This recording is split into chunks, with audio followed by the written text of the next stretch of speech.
Hello दोस्तों, क्या हाल है। तारीख आज 10 अक्टूबर, दिन मंगलवार, हिंदी तिथि एकादशी। और आइए बात करते हैं आज के मुख्य समाचार में देश भर की तमाम बड़ी खबरों पर नजर डालते हैं। दोस्तों, आज इंदिरा एकादशी है। पितृपक्ष की इस एकादशी पर विष्णु पूजन से पितर तृप्त होते हैं। हजारों साल की तपस्या जितना पुण्य मिलता है आज के दिन व्रत करने से, ऐसी मान्यताएं हैं। चलिए आगे बढ़ते खबरों में देख।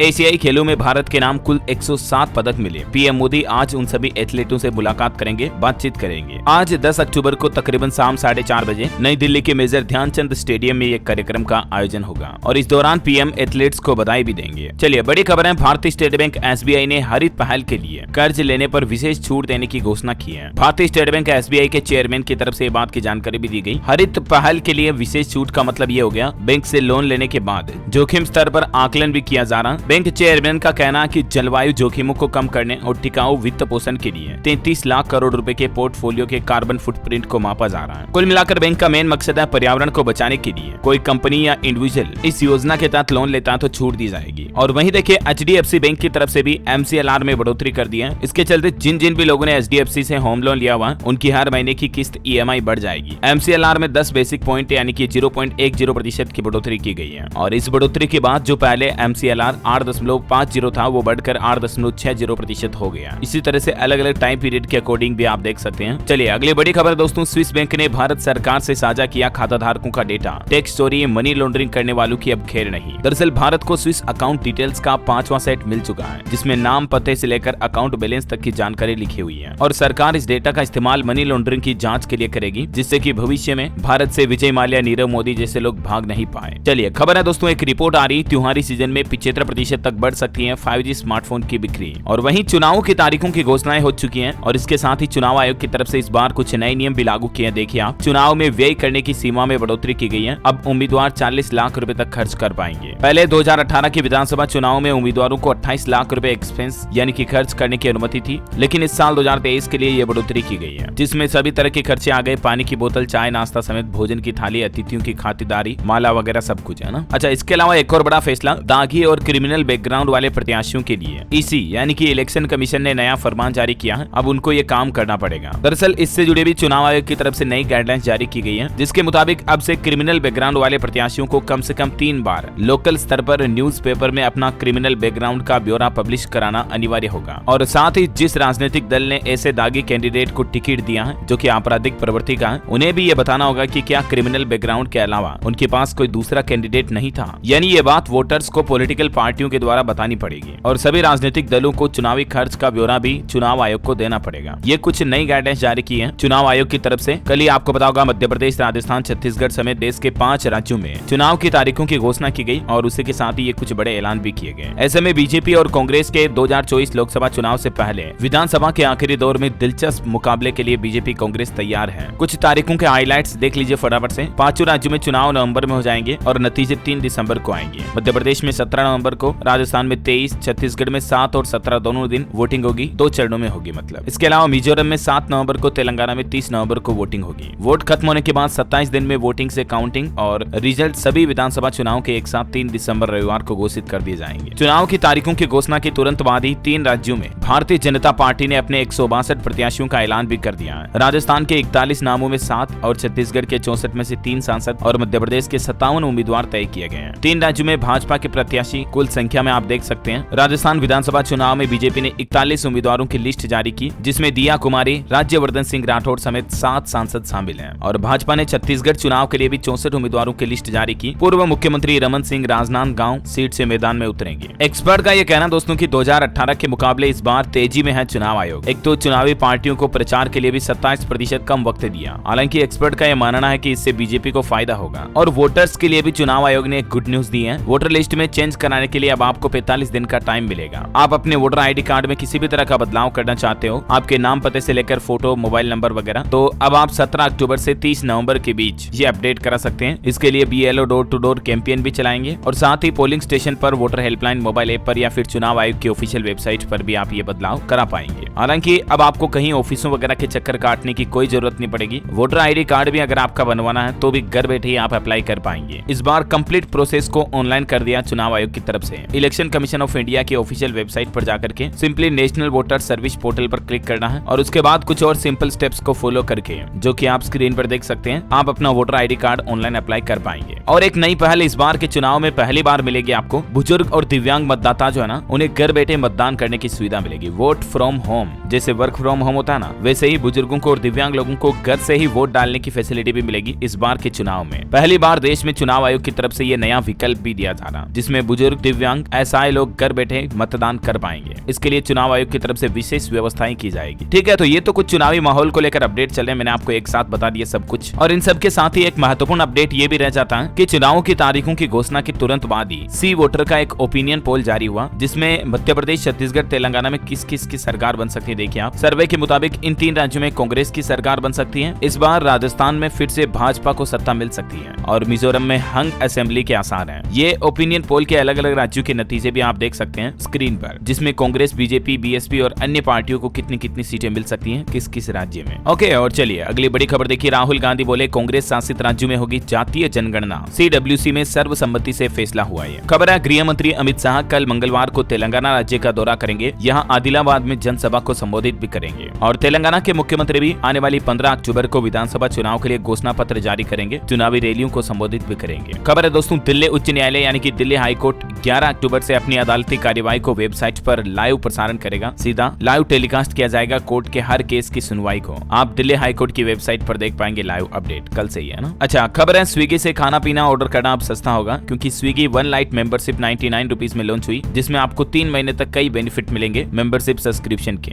Like free delivery, exclusive offer, discounts वगैरह वगैरह। और दोस्तों, इजराइल हमास हमले के कुछ अपडेट देखिए। अब हमास का काम तमाम करने के लिए अमेरिका ने भी इजराइल का साथ देने की घोषणा की है। खबर है कि इजराइल की मदद के लिए भेजा जंगी बेड़ा, फाइटर जेट्स को भी तैयार कर लिया है। भारत ने इजराइल में 10 नेपाली विद्यार्थियों की मौत पर दुख जताया, नेपाल विदेश कार्यालय का अपडेट है। और हमास को भी इजरायली सेना ने मुंह तोड़ जवाब दिया। पीएम नेतन्याहू की 2 टूक, बदल डालेंगे पश्चिमी एशिया का नक्शा भी। गाजा की पूरी होगी घेराबंदी, रक्षा मंत्री ने बिजली आपूर्ति ठप करने का भी आदेश दे दिया। बताया जा रहा है इजराइल पर हमास के हमले में 2 दिनों में 700 से भी ज्यादा नागरिकों की जान जा चुकी है। इधर जवाबी कार्रवाई में इजरायली सेना ने भी हमास के 500 से ज्यादा ठिकानों पर हमला किया, सैकड़ों आतंकियों की मौत हो गई। संघर्ष अभी भी जारी है। और भारत के इजराइल में फंसने वाली थी तारक मेहता की बबीता भी, लेकिन जान बच गई, बोली मैं कांप रही हूँ। खबर है दोस्तों, इजरायली हवाई हमलों से धुआं धुआं हुआ गाजा पट्टी, 1 लाख से भी ज्यादा लोग विस्थापित हुए। अब इन हालातों के बीच यूएन की तरफ से यह दावा किया गया। और इजराइल हमास जंग के चलते हमारे अडानी पोर्ट का शेयर भी 5% तक टूटा, क्योंकि इजराइल में हाइफा पोर्ट ऑपरेट करती है कंपनी, ये वजह की स्टॉक में गिरावट देखी गई। और रिपोर्ट तो ये भी है कि इजराइल हमास जंग की वजह से सोने चांदी के दाम भी बढ़ सकते हैं, यहाँ तक कि आने वाले समय में पेट्रोल डीजल की कीमतों पर भी इसका असर आपको देखने मिल सकता है। और देखिए, कल कांग्रेस ने अपने एक स्पीच में CWC की बैठक में फिलिस्तीन का समर्थन किया, कहा कि उन्हें सम्मान से जीने का हक है। बीजेपी बोले कि कांग्रेस आतंकवाद के साथ है। तो ये कुछ मुद्दों को पॉलिटिक्स से जोड़कर देखा जा रहा। और ये बाकी इजराइल के जो सारे लेटेस्ट अपडेट थे मैंने आपको एक साथ बता दिए। चलिए आगे बढ़ते खबरों में। देखिए आप, राम मंदिर निर्माण समिति ने अहम फैसला लिया है। रामानंदीय परंपरा के अनुरूप होगी रामलला की प्राण प्रतिष्ठा। ऑटो इंडस्ट्री से खबर है, सितंबर में 20.36% बढ़ी गाड़ियों की बिक्री। मारुति सुजुकी ने सबसे ज्यादा लगभग 1,39,000 कारें बेची। 2 व्हीलर्स में हीरो मोटोकॉर्प कंपनी टॉप पर रही। वहीं हुंडई एक्स्टर की कीमत 16,000 रुपए तक महंगी हुई। सब 4 मीटर मिनी एसयूवी में 40 से ज्यादा सेफ्टी फीचर्स मिलते हैं। टाटा पंच से इसका मुकाबला है। और टेक्नोलॉजी से खबर है, Samsung Galaxy tab S9 FE series officially website पर अवेलेबल हो चुका है। कीमत 36,999। बड़ी बिग ब्रेकिंग न्यूज अपडेट देखिए दोस्तों, अब तक का सबसे बड़ा साइबर क्राइम सामने आया हमारे देश में। पेमेंट गेटवे कंपनी का खाता हैक कर उड़ाए 16,000 करोड़ रुपए। जी हाँ, ये महाराष्ट्र की एक पेमेंट गेटवे कंपनी से खाते को हैक किया गया। सबसे पहले जब कंपनी से 25 करोड़ निकालने की शिकायत हुई तो पुलिस ने जांच की, तब बड़ा फर्जीवाड़ा सामने आया। और इस साइबर फ्रॉड को अंजाम देने वाला मास्टरमाइंड 10 साल तक बैंकों में रिलेशनशिप एवं सेल्स मैनेजर के रूप में भी काम कर चुका है। बताया जा रहा है कि अभी तक कई बड़े लोग इस एजेंडे में शामिल हो सकते हैं। पुलिस इस मामले की जांच कर रही है। हालांकि हैरानी की बात यह है कि अभी तक भी इसकी कोई गिरफ्तारी नहीं हो पाई है, जबकि नाम पते तक सब कुछ सामने आ चुके हैं। ऐसे में कुछ टिप्स आपको जरूर ध्यान रखने चाहिए हमेशा अपनी जिंदगी में, ताकि आपकी हजारों की कमाई का झांसा मिनटों में आपको कोई देखकर आपको चूना ना लगा सके। आए दिन साइबर क्राइम बढ़ते रहते हैं, लाखों रुपए गंवा देते हैं लोग बाग। सबसे पहले तो ये ध्यान रखें, ऑनलाइन पार्ट टाइम जॉब वगैरह का झांसा देकर कोई आपसे पैसे मांगे तो बिल्कुल भी नहीं देने हैं। बाकी सोशल मीडिया पर फेसबुक, व्हाट्सएप, इंस्टाग्राम पर भी इस तरह के लाइक करें, शेयर करें, पैसे मिलेंगे। इस टाइप के वर्क जॉब से भी संबंधित है, कोई आपको झांसा देता है तो पैसे ना दें। और बाकी वो बातें तो ध्यान रखें ही, फालतू के ऑफर, लॉटरी वगैरह से जुड़े किसी मैसेज में आए लिंक पर क्लिक ना करें। कोई आपसे फोन पर, मोबाइल पर ओटीपी, सीवीवी, आपके debit credit card number, ATM number, आपके Aadhaar card, PAN card detail, date of birth, माता पिता का नाम ये मांगे तो कभी मत देना, ठीक है ना। बस ये कुछ छोटी सी बातें आप फॉलो करके जिंदगी में सेफ रह सकते हैं। चलिए दोस्तों, अभी तो अपन कुछ और महत्वपूर्ण और काम की खबरें देखेंगे, लेकिन फिलहाल आज के मौसम समाचार पर नजर डाल लेते हैं। और एक छोटी सी रिक्वेस्ट आपसे ये कि अगर आपने डीएलएस न्यूज चैनल को अभी तक भी सब्सक्राइब नहीं किया ना, तो सब्सक्राइब करके बेल आइकन जरूर दबा दो और इस वीडियो पर एक छोटा सा प्यार भरा लाइक भी कर देना। चलिए बड़ी खबर देखिए, केंद्रीय टीम ने बाढ़ प्रभावित सिक्किम राज्य का दौरा किया। वायुसेना ने फंसे हुए 350 से ज्यादा पर्यटकों को भी बचाया। वैसे सिक्किम में आई इस बाढ़ पर अपडेट है, मरने वालों की तादाद 32 हुई, जिसमें 9 सेना के जवान हैं, 100 अभी भी लापता हैं। और खबर है बिहार से अब लौट रहा मानसून। 15 अक्टूबर के बाद मौसम में बड़ा बदलाव दिखाई देगा। दिल्ली एनसीआर में भी 15 अक्टूबर से सर्दी शुरू हो जाएगी। कुछ राज्यों पर तूफान का खतरा भी मंडरा रहा है, चक्रवात तूफान आने की आशंका है। उत्तराखंड के कई इलाकों में बदल सकता है मौसम। देहरादून समेत 9 जिलों में बूंदाबांदी के आसार। राजस्थान में दिन रात के तापमान में अंतर और बढ़ेगा। अगले 7 दिन साफ रहेगा आसमान। स्काईमेड वेदर की रिपोर्ट के मुताबिक अगले 24 घंटों के दौरान पूर्वोत्तर भारत, तमिलनाडु के कुछ हिस्सों में, तटीय कर्नाटक, दक्षिण आंतरिक कर्नाटक, केरल के कुछ हिस्सों में और अंडमान निकोबार में हल्की मध्यम बारिश हो सकती है। चलिए सराफा बाजार पर नजर डालें दोस्तों, तो देखिए आज 790 रुपए से ज्यादा महंगा हुआ सोना 57,332 रुपए प्रति 10 ग्राम पर पहुंचा और चांदी तकरीबन 69,000 के करीब पहुंच चुकी है, 68,493 प्रति किलोग्राम। चलिए अब अपन देश से जुड़ी कुछ और बड़ी खबरें देख लेते हैं फटाफट से। देखिए 128 साल बाद ओलंपिक में क्रिकेट की वापसी होगी। रिपोर्ट में दावा किया जा रहा, फ्लैग फुटबॉल और बेसबॉल को भी हरी झंडी मिली। आज बड़ा ऐलान हो सकता है। बॉलीवुड एक्टर शाहरुख खान को Y+ सिक्योरिटी दी गई। मुंबई पुलिस के 6 कमांडो 24 घंटे अब उनके साथ रहेंगे, क्योंकि उन्हें जान से मारने की धमकी मिली थी। उसके बाद सरकार ने फैसला लिया। भारत में वर्क प्लेस को लेकर एक रिपोर्ट सामने आ रही, देखिए जरा। वर्क प्लेस पर रिलेशनशिप के मामले में भारत के वर्कर दुनिया में दूसरे देशों के मुकाबले सबसे ज्यादा खुश हैं। वर्क लाइफ बैलेंस से हमारी खुशी की वजह है। दुनिया के 12 देशों पर HP कंपनी ने यह स्टडी की, जिसमें यह रिपोर्ट सामने आई। मतलब भारत की बजाय दुनिया के दूसरे देशों में अक्सर वर्क प्लेस पर ज्यादा स्ट्रेस, ज्यादा तनाव होता है। ये देखिए दुनिया के अलग अलग देशों के खुशी के आंकड़े प्रतिशत में। चलिए एक रिपोर्ट सामने आ रही है, ज्यादा मसालेदार खाने के बहुत ज्यादा नुकसान है। ये आपकी नींद में तो खलल डालते ही, साथ ही स्पाइसी फूड मोटापा भी बढ़ाते हैं और दिल की बीमारियों का खतरा भी बढ़ता है। तो ज्यादा मसाला वगैरह ना खाएं, ना। बड़ी खबर देखिए दोस्तों, कर्नाटक के जैसा ही एक मामला तमिलनाडु में भी सामने आया। यहाँ अरियालपुर में पटाखा फैक्ट्री में आग लग गई। 9 लोगों की जान चली गई, 5 घायल हैं। तमिलनाडु के मुख्यमंत्री M.K. स्टालिन ने मृतकों के परिजनों को 3-3 लाख रुपए का मुआवजा देने का भी ऐलान किया है। हाल ही में कैसे ही घटना आपको पता होगा, कर्नाटक के बंगलुरु में भी हुई थी। 2 दिन पहले ही हादसा हुआ था पटाखों से जुड़ा ही, उसमें भी 14 लोगों की जान चली गई थी। और वहीं उड़ीसा के बालासोर में जो ट्रेन हादसा हुआ, उसमें अभी तक भी 28 शव ऐसे हैं जो लावारिश हैं। अब फाइनली CBI नगर निगम को डेड बॉडी सौंपेगी और आज इन सभी का अंतिम संस्कार कर दिया जाएगा, क्योंकि इनके परिजन अब नहीं आने वाले। और देखिए दोस्तों, उत्तराखंड के नैनीताल में भी एक बड़ा गंभीर बस हादसा हो गया। स्कूल बस 100 मीटर गहरी खाई में गिरी, जिसमें 7 लोगों की जान चली गई, 24 घायल हो गए। इस बस में हरियाणा के 34 लोग सवार थे। और वहीं बड़ी खबर है, अफगानिस्तान में जो भूकंप आया, इसमें महिलाओं और बच्चों पर बड़ा गंभीर असर पड़ा है। UN ने अब अफगानिस्तान को सहायता राशि देने की भी घोषणा की है। खबर है, तमिलनाडु विधानसभा में कर्नाटक को राज्य के लिए कावेरी जल छोड़ने वाला प्रस्ताव पारित हो चुका है। केंद्र सरकार से निर्देश देने का आग्रह भी किया। अच्छा, करंट अफेयर्स के हिसाब से एक इंपोर्टेंट अपडेट देखिए आप। क्लोडिया गोल्डिन को इकोनॉमिक्स का नोबेल पुरस्कार मिला इस साल का। लेबर मार्केट में महिलाओं के योगदान के लिए ये सामने आई। इस तरह का पुरस्कार पाने वाले हमारे भारतीय भी हैं, एक अमर्त्य सेन, जिनको 1998 में ये नोबेल पुरस्कार मिला था। और इकोनॉमिक्स नोबेल के 2022 के पुरस्कार किन 3 हस्तियों को मिले, जिनके नाम भी आप देख सकते हैं। और दोस्तों, चुनाव की तारीखों के ऐलान के साथ ही उन सभी राज्यों में आचार संहिता भी लागू हो चुकी है। देखिए आप, राजस्थान में आचार संहिता से ठीक 1 घंटे पहले मुख्यमंत्री अशोक गहलोत ने कई ताबड़तोड़ फैसले लिए। 23,000 करोड़ से भी ज्यादा की परियोजनाओं को मंजूरी दी। बोर्ड और आयोगों में अध्यक्ष और मेंबर बनाए। आचार संहिता के बाद उदयपुर जिले में धारा 144 लग चुकी है। सरकारी योजनाओं के होर्डिंग्स पर भी कैंची चली, यानी उन्हें हटाया गया। अब जब तक चुनाव कंप्लीट नहीं होते हैं, ये इस तरह के होर्डिंग्स वगैरह, सरकारी वादों के पोस्टर आपको नजर नहीं आएंगे। हालांकि अब खबर है, राजस्थान में जो लास्ट अंतिम 3 जिलों को बनाने की घोषणा की थी ना गहलोत सरकार ने, वो अब नहीं बन पाएंगे। जातिगत सर्वे पर चुनाव आयोग करेगा फैसला, क्योंकि आचार संहिता लग चुकी है और इसलिए ये कुछ फैसले जो हैं फिलहाल के लिए अटक जाएंगे। इसके पीछे वजह यह है कि मुख्यमंत्री अशोक गहलोत ने जो नए जिले बनाने की घोषणा की ना, तो ये नए जिलों का बनाने का नोटिफिकेशन 9 अक्टूबर तक जारी नहीं हुआ। और यही वजह है कि फिलहाल ये घोषणा बनकर ही रह जाएगी। ये एक्सपर्ट का मानना है। मध्य प्रदेश भोपाल में भी देखिए 24 घंटे में सार्वजनिक संपत्ति से हटेंगे होर्डिंग, बैनर वगैरह। चुनाव आयोग की तरफ से आदेश जारी हो चुके हैं। MP में चुनाव आचार संहिता का इफेक्ट। महाकाल मंदिर में नेताओं का कोटा खत्म। CM के कार्यक्रम भी रद्द हुए। बारात जुलूस के लिए परमिशन लेना जरूरी होगा। छत्तीसगढ़ रायपुर वगैरह में भी चुनाव आचार संहिता का इफेक्ट। सरकारी कर्मचारियों की छुट्टियों पर बैन लगा दिया है। राजनीतिक दलों के पोस्टर्स, बैनर्स वगैरह हटाए जा रहे हैं। ठीक है, चलिए अगली बड़ी खबर देखिए। हरियाणा के मुख्यमंत्री ने 1645 करोड़ के काम मंजूर किए, जिनसे गाँव में इंटरनेट, 36 सीवरेज सफाई मशीनें खरीदी जाएगी। हिसार बालसमंद रोड को 4 लेन बनाया जाएगा। ये कुछ बड़े फैसले लिए गए मीटिंग में, किन किन कामों को मंजूरी मिली देख सकते हैं आप। और वहीं हरियाणा के आईपीएस कैडर स्ट्रेंथ बढ़ाने के प्रस्ताव में कुछ कमियां दिखाई दी। एमएचए ने वापस लौटाया 144 से बढ़ाकर 167 करने का प्रपोजल। हरियाणा शिक्षा बोर्ड की परीक्षा भी अब 19 तारीख को होगी। ग्रुप डी एग्जाम को देखकर 20 अक्टूबर की डेट को बदला गया। गणित भूगोल का पेपर एक दिन पहले होगा। परीक्षाएं अब 19 अक्टूबर से ही शुरू होगी, है ना। और बड़ी खबर है, दिल्ली की तरह बिहार में भी आंदोलन करेंगे राकेश टिकैत। बोले गांव से लेकर मुख्य सड़क तक की योजना बनेगी। कृषि मंत्री का जवाब है कि बिहार का नेचर ऑफ लैंड अलग है। खबर है दोस्तों, उत्तर प्रदेश में अब 40 नए जोन से होगी बिजली सप्लाई। लाइन लॉस को कम करने के साथ ही रीजनल ऑफिस की संख्या भी बढ़ाई जाएगी। योगी सरकार की तरफ से इस संबंध में आदेश जारी हुआ। और आने वाले नवरात्रि में दुर्गा पंडालों से नारी शक्ति को भी जागृत करेगी योगी सरकार। इसके लिए प्रदेश के 450 से ज्यादा सर्किल के लगभग 60,000 ग्राम पंचायतों और 1300 वार्ड मोहल्ले से लेकर सर्किल वार रैली गुजारी जाएगी, जिससे कुल मिलाकर महिलाओं को मोटिवेट किया जाएगा, जागृत किया जाएगा। और गुजरात के मुख्यमंत्री भूपेंद्र पटेल आज अयोध्या आएंगे उत्तर प्रदेश में। यहाँ पूजा अर्चना करने के बाद गुजरात स्टेट गेस्ट हाउस के लिए जमीन भी देखेंगे। चलिए बड़ी खबर है, रोजगार के लिए उत्तराखंड सरकार का बड़ा कदम। आईआईटी माइक्रोसॉफ्ट के साथ एक एमओयू साइन किया है, जिससे कि उत्तराखंड के युवाओं को विदेश में नौकरी के लिए प्रशिक्षण भी मिलेगा। और प्रधानमंत्री नरेंद्र मोदी के उत्तराखंड दौरे की तैयारियां भी तेज हो चुकी हैं। सीएम ने कहा मोदी देश के पहले पीएम है जो आदि कैलाश और जागेश्वर धाम की यात्रा करेंगे, जिससे उत्तराखंड के पर्यटन को नई पहचान भी मिलेगी। चलिए अगला अपडेट है दोस्तों, उत्तराखंड में ऋषिकेश कर्णप्रयाग रेलवे लाइन की 3 किलोमीटर लंबी सुरंग भी बनकर तैयार हो चुकी है। 125 किलोमीटर की ये परियोजना है। और बड़ी खबर है, अब ग्रामीण एरिया में भी बिना नक्शे के आप मकान नहीं बना पाएंगे। ये नया नियम लागू हो चुका है। उत्तर प्रदेश अमेठी जिला प्रशासन की तरफ से फिलहाल ये न्यू रूल लागू किया गया। और खबर है, रैपिड एक्स का इंतजार खत्म। इस दिन पीएम मोदी इसका उद्घाटन करेंगे। दिल्ली से मेरठ के बीच 25 स्टेशन है। दिल्ली के न्यू वगैरह ये अशोकनगर समेत सभी स्टेशनों की डिटेल आप देख सकते हैं। जल्दी प्रधानमंत्री 16 अक्टूबर को इनका उद्घाटन करेंगे। अच्छा बड़ी खबर देखिए, अब संविदा पर तैनात डॉक्टर भी कर सकेंगे मेडिकोलिग, रोगियों को इससे राहत मिलेगी। ये नई व्यवस्था लागू हो चुकी है यूपी से। और एक रिपोर्ट सामने आ रही देखिए आप WHO की तरफ से, 75 साल की आयु तक दुनिया की 50% आबादी में मनोरोगों का खतरा मंडरा रहा है, मतलब मानसिक रोग हो सकते हैं। इनसे बचने के लिए मेडिटेशन करें, व्यायाम और मेंटल एक्सरसाइज, दिमाग से जुड़ी कसरत करते रहें और अल्कोहल, सिगरेट, तंबाकू का सेवन करने से बचें। चलिए बड़ी खबर है, सिकल सेल के खात्मे के लिए भी प्रोत्साहन राशि देगा केंद्र। उच्च प्रसार वाले 17 राज्यों में ये योजना शुरू होगी। किन किन राज्यों में, जिसकी डिटेल भी आप देख सकते हैं। और इस योजना के लिए सरकार तकरीबन 280 करोड़ रुपए की प्रोत्साहन राशि आशा कार्यकर्ताओं को देगी। बड़ी खबर देखिए, उत्तराखंड युवा महोत्सव के मौके पर मुख्यमंत्री पुष्कर सिंह धामी ने लॉन्च किया रोजगार प्रयाग पोर्टल और